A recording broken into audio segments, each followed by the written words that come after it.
ایک روز حضور نے ان سے فرمائش کی کہ مجھے قرآن سناؤ، تو انہوں نے عرض کیا کہ حضور آپ کو قرآن سناؤں، آپ پر تو نازل ہوا ہے۔ تو آپ نے فرمایا کہ ہاں مجھ پر نازل ہوا ہے، لیکن مجھے دوسروں سے سن کر کچھ اور حظ حاصل ہوتا ہے۔ تو حضرت عبداللہ ابن مسعود فرماتے ہیں کہ میں نے سورہ نساء کے آغاز سے تلاوت شروع کی، جب اس آیت پر پہنچا، اب یہ آپ چشم تصور سے دیکھیے، ظاہر بات ہے کہ جو صحابہ کرام ادب ملحوظ رکھتے تھے حضور کا، آپ کی مجلس میں جب بیٹھے ہوتے تھے تو بعض روایات میں آتا ہے کہ ایسے ساکت و صامت ہوتے تھے کہ گویا کہ ان کے سروں پر پرندے بیٹھے ہوئے ہیں کہ ذرا بھی جنبش کریں گے تو اندیشہ ہے کہ وہ پرندے اڑ نہ جائیں۔ یہ انداز ہوتا تھا صحابہ کرام کا حضور کی محفل میں۔ تو اس وقت شکل یہی ہوگی کہ حضرت عبداللہ ابن مسعود پورے ادب کے ساتھ سر جھکائے ہوئے قرآن مجید پڑھ رہے ہوں گے۔ 40 آیتیں وہ پڑھ چکے سورہ نساء کی، جب 41ویں آیت پر آئے فَكَيْفَ إِذَا جِئْنَا مِن كُلِّ أُمَّةٍ بِشَهِيدٍ وَجِئْنَا بِكَ عَلَىٰ هَٰؤُلَاءِ شَهِيدًا۔ اس میں نقشہ کھینچا گیا ہے میدان حشر کا کہ جب تمام امتوں کا حساب ہوگا تو ہر امت پر سرکاری گواہ کی حیثیت سے، پروزیکیوشن وٹنس کی حیثیت سے اس امت کا رسول پہلے پیش کیا جائے گا، اور وہ کھڑے ہو کر گواہی دے گا کہ پروردگار تیرے جو احکام مجھ تک پہنچے تھے، تیری جو تعلیمات مجھ تک پہنچی تھی وہ میں نے ان تک پہنچا دی تھی، اب یہ خود ذمہ دار ہے، خود مسئول ہے۔ تو فرمایا گیا اس آیہ مبارکہ میں کیا ہوگا اس دن، جس دن کہ ہم ہر امت پر ایک گواہ کھڑا کریں گے، اور اے نبی آپ کو ہم کھڑا کریں گے ان پر گواہ بنا کر۔ تو حضور صلی اللہ علیہ وسلم نے فرمایا حسبک حسبک، بس کرو بس کرو۔ اور حضرت عبداللہ ابن مسعود فرماتے ہیں کہ اب جو میں نے نگاہ اٹھا کر دیکھا تو حضور کے آنکھوں سے آنسو بہ رہے تھے، گویا کہ حضور کو خود اپنی امت کے مقابلے میں یا امت کے خلاف بطور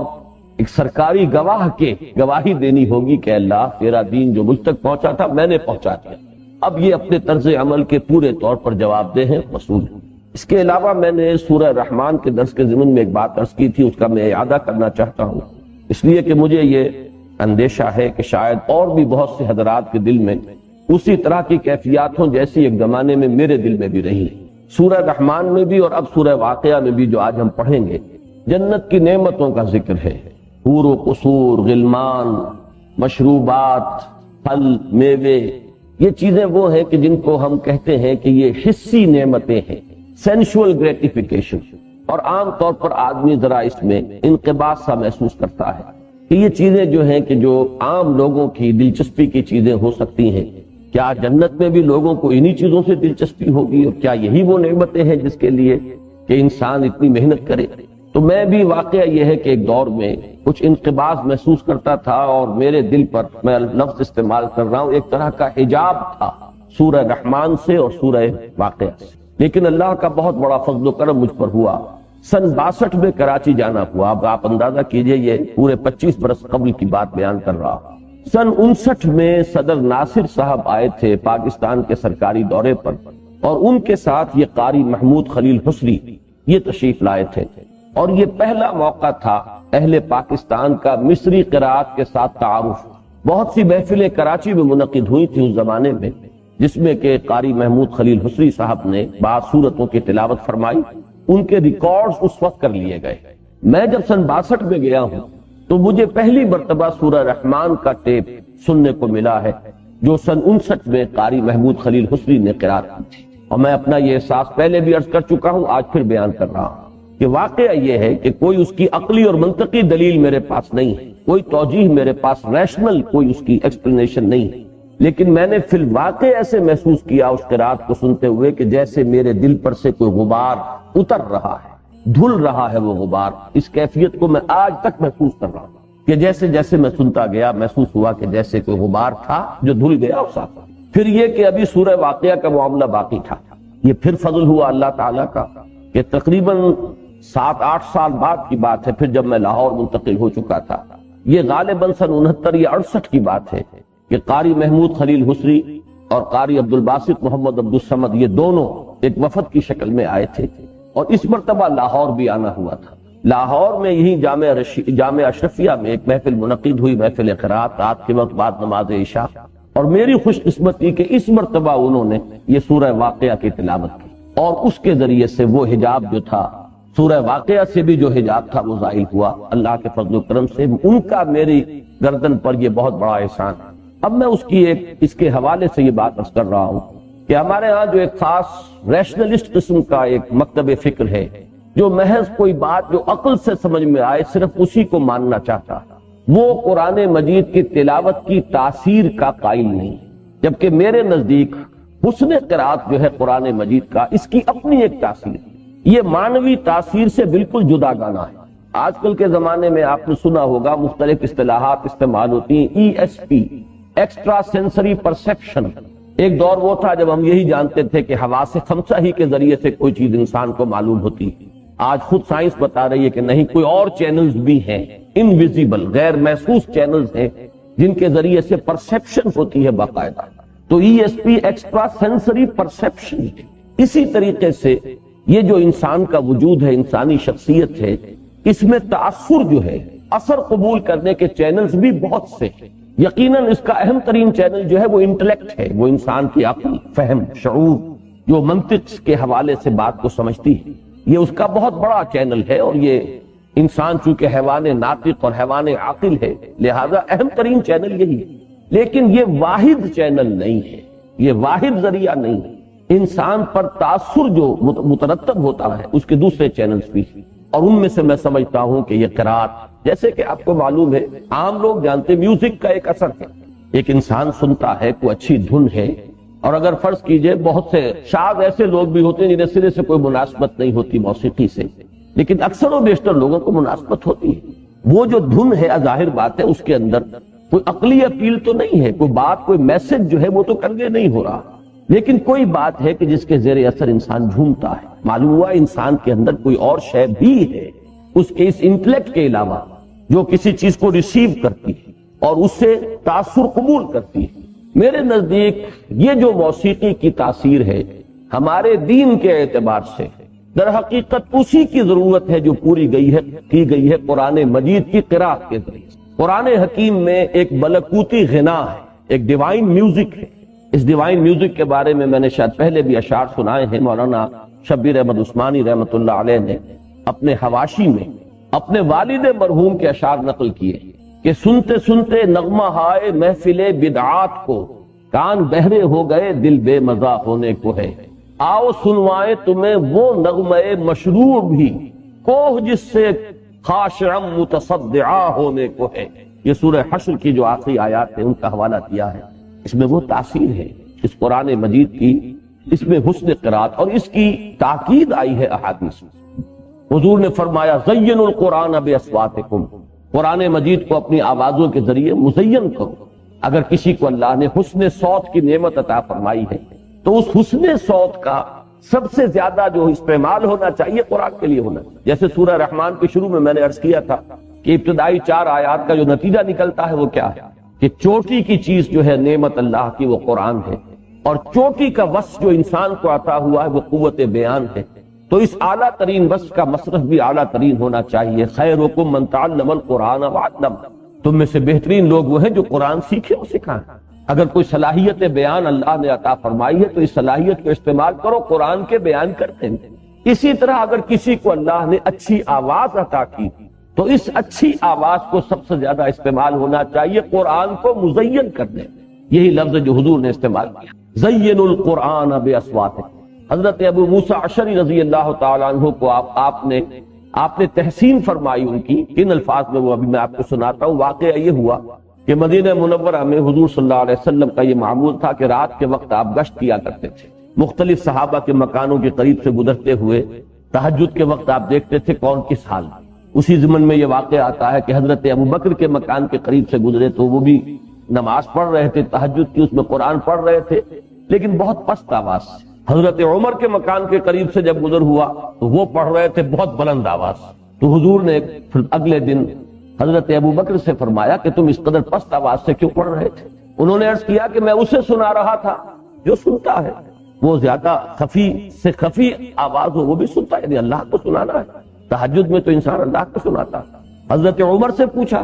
انہوں نے عرض کیا کہ میں شیطان کو بھگانے کے لیے یہ اپنی آواز بلند کر رہا تھا۔ تو حضور نے دونوں سے یہ فرمایا، حضرت ابو بکر سے فرمایا ذرا بلند کرو آواز، اور حضرت عمر سے فرمایا کہ ذرا آواز نیچے کرو، اعتدال کی روش اختیار کرو۔ اسی طرح کا ایک واقعہ آتا ہے کہ آپ قریب سے گزرے حضرت ابو موسیٰ اشعری کے مکان سے، اب وہ پڑھ رہے تھے، انہیں اللہ تعالیٰ نے حسن صوت کی نعمت جو ہے وافر عطا فرمائی، تو اگلے دن صبح کو حضور نے پھر تحسین فرمائی۔ حضور کافی دیر تک وہاں کھڑے ہو کر سنتے رہے حضرت ابو موسیٰ اشعری کی قرات، اور صبح آپ نے فرمایا یا ابا موسیٰ انک قد اوتیت مزمارا من مزامیر آل داود، اے ابو موسیٰ تمہیں تو اللہ تعالیٰ نے آل داود کے سازوں میں سے ایک ساز عطا فرمایا، یعنی یہ جو انسان کے گلے میں جو آواز ہے، اگر کوئی خوشگلو ہے کوئی شخص، حسن صوت کی نعمت اسے عطا ہوئی ہے، تو گویا کہ یہ حضرت داؤد علیہ السلام کو بھی لہن داؤدی مشہور ہے، تو یہ اسی طرح کی ایک نعمت ہے جو اللہ نے عطا فرمائی۔ اچھا، وعید کا انداز بھی حضور کا، من لم یتغن بالقرآن فلیس منا، جو شخص اچھی سے اچھی آواز میں قرآن پڑھنے کی کوشش نہیں کرتا وہ ہم میں سے نہیں ہے۔ تو ظاہر بات ہے کہ یہ تاکیدیں حضور کی یقیناً اسی لیے ہے کہ قرآن مجید کی اس حسن قرات کے اندر ایک تاثیر ہے، وہ تاثیر منطقی نہیں ہے، وہ عقلی نہیں ہے، اسے ایکسٹرا انٹلیکچوئل پرسپشن آپ کہیں گے، جس طرح ایکسٹرا سینسری پرسپشن ESP ہے، تو یہ ایکسٹرا انٹلیکچوئل پرسپشن ہے کہ وہ عقل کے راستے سے اور منطق کے راستے سے نہیں ہے، لیکن یہ کہ اس کی ایک تاثیر ہے۔ اور میرا یہ تجربہ ہے، جیسا کہ میں نے باہر عرض کیا ہے، کہ میرا ایک حجاب تھا سورہ رحمان اور سورہ واقعہ سے، اور میں بہت ہی احسان مند ہوں شیخ القرآ محمود خلیل حسنی رحمت اللہ علیہ کا۔ میں چونکہ ان سے ملاقات کا شرف بھی حاصل ہوا سن غالباً 79 میں، یعنی منا میں بھی ان سے ملاقات ہوئی ہے، جبکہ وہ آ رہے تھے منہر سے قربانی دے کر، اور سارے ان کے کپڑے جو ہیں وہ خون آلود تھے، وہاں بھی ان سے ملاقات ہوئی۔ تو میں خاص طور پر اگرچہ زیادہ میں قرآ ان کے اندر جہاں تکلف ہوتا ہے تو مجھے میری طبیعت جو ہے زیادہ مائل نہیں ہوتی، لیکن ان سے جو ایک ذاتی احسان مندی کا رشتہ میرا قائم ہوا ہے، اس کی وجہ سے میں ان سے خصوصی قلبی تعلق رکھتا تھا۔ ایک بات اور بھی عرض کر دوں کہ قرآن مجید کی قرات میں تکلف اور تصنع اور جان بوجھ کر اس میں کوئی اپنی موسیقی داخل کرنا، یہ بڑی اس کی شدید وعید آئی۔ یہ تو اصل میں صلاحیت جو ہے اللہ کی طرف سے خدا داد ہوتی ہے، اور کوشش اس کی ہونی چاہیے کہ کوئی اپنا ساز اور اپنا لہن اس میں داخل نہ کیا جائے، بلکہ جو اس کا اپنا ایک لہن ہے، انٹرنزک میوزک ہے قرآن کا اپنا، اس کو جتنا برنگ آؤٹ کیا جا سکے، اس کو جس قدر ظاہر کیا جا سکے ظاہر کرنا چاہیے۔ چنانچہ شیخ القرآ محمود خلیل حسنی کے بارے میں یہ گواہی دی ہے بہت سے ماہر قرآن کہ ان کے ہاں تصنع بالکل نہیں، تکلف سے بالکل خالی، یہ بالکل سادہ جو قرآن مجید کی اپنی جو بھی موسیقی ہے یا اس کا اپنا غنا ہے،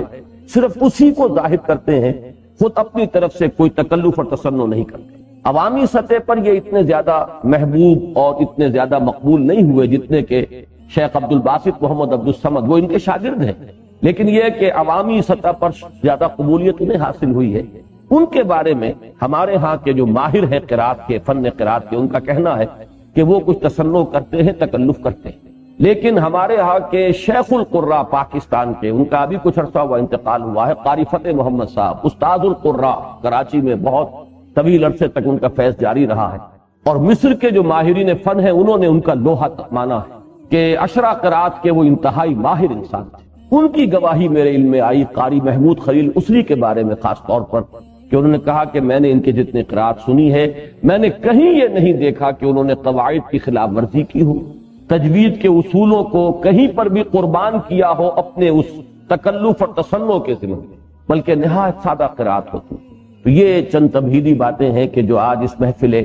مسنون محفل قرات سے قبل میں نے آپ کے گوش گزار کی ہیں، اس لیے کہ آج کے دور میں یہ دونوں قسم کے وسوسے ہو سکتے ہیں۔ ایک وسوسہ جو مجھ پر بھی رہا، اور میں سمجھتا ہوں کہ اور بہت سے لوگوں کے ذہنوں میں ہو سکتا ہے، تو اس کا بھی ازالہ انشاءاللہ اس سے ہوگا جیسے مجھے ہوا ہے۔ میں سمجھتا ہوں کہ وہ فیض دوسروں کو بھی حاصل ہو سکتا ہے۔ اور دوسری بات یہ کہ بعض لوگ اس قرات کو سمجھتے ہیں کہ یہ سرے سے